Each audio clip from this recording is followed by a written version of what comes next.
نن یکشنبه د 2021 میلادي کال د جولای 11 نیټه تاسو بي بي سي رادیو اورئ. د داستاني اثارو مشهور افغان لیکوال نصیر احمد احمدي په کابل کې د 39 کالو په عمر وفات شو. هغه له نږدې 2 اونیو راهیسې پر کورونا اخته و او پرون یې د کابل په یوه شخصي روغتون کې ساه ورکړه.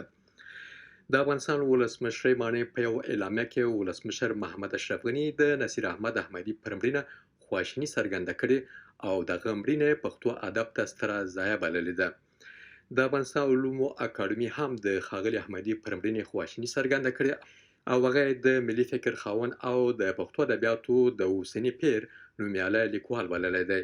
د ښاغلي احمدي پر لیکوالۍ او پنځونو او ځانګړي ادبي سبک له خپل همکار نور سعید سره مې خبرې کړې چې لومړی پر ژوندلیک تم شوی. احمدي صاحب ارواښاد د غزني په قرهباغ کې زیږېدلی و او ابتدایي زده کړې یې هملته کړې وې، بیا له هغې وروسته په کابل کې او په کندهار کې لوړې زده کړې کړې وې، پېښور ته او ایران ته دغه کډوالۍ په وختونو کې تللی و، د کرنې او د بڼوالۍ په برخه کې کار کړی و.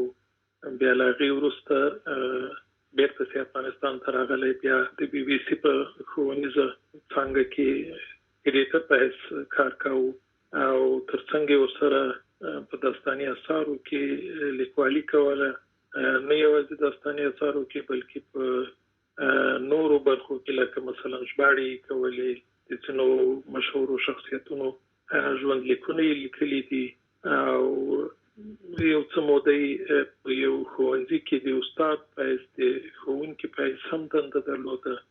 بله، نور سعید صاحب که په لیکوالۍ باندې لږ تم شو، داسې ویل کېږي چې د ناول لیکنه کې یو بېساری لیکوال و.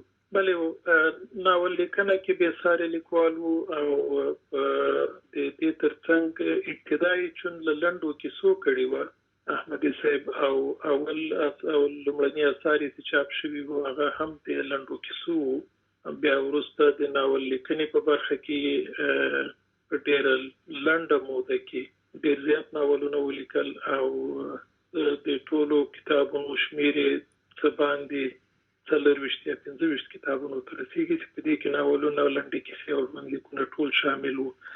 او د لیکوالۍ سبک هم تر نورو توپیر لري، که دا راته ووایي چې په دې برخه کې ځانګړنې څه دي؟ فکر کوم چې احمدي صاحب چون د ښوونکي په حیث او بیا د کله چې دوی د کرنې او د بڼوالۍ په برخه کې کار کاوه، نو د افغانستان په نږدې ټولو سیمو کې کلي په کلي ګرځېدلی و. مشاهده یې ډېره قوي وه چې د یو لیکوال لپاره، د کامیاب لیکوال لپاره دا ډېره اړینه خبره ده او د دې ترڅنګ په ژبه ډېر قوي تسلط یې درلود.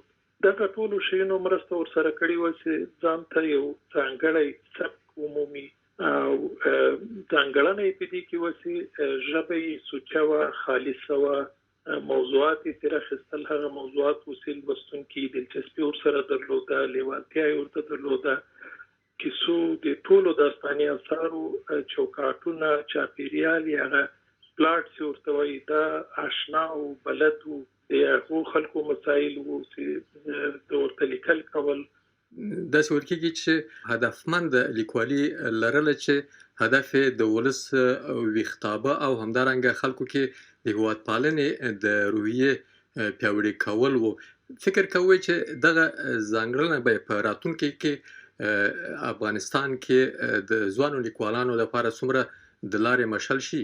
همداسې د شمسور صاحب د دوی د ناولونو او د کیسو د کامیابۍ راز زه فکر کوم همدا دی چې د خلکو دغه طرز او دغه انداز په مسایلو باندې خبرې کول د خلکو خوښ دي، خلک فکر کولو ته هڅوي، غور کولو ته یې هڅوي او که دا د لوستونکو خوښ نو طبعا لیکوالان هم دې ته فکر کوي چې که احمدي صاحب په دې طرز کې او په دې سبک کې کامیاب وو نو موږ هم کامیابېدی شو. موږ هم باید هماغه خبرې وکړو چې کومې خبرې باید وشي، کومې خبرې خلک غواړي، کومې خبرې خلک خوښوي.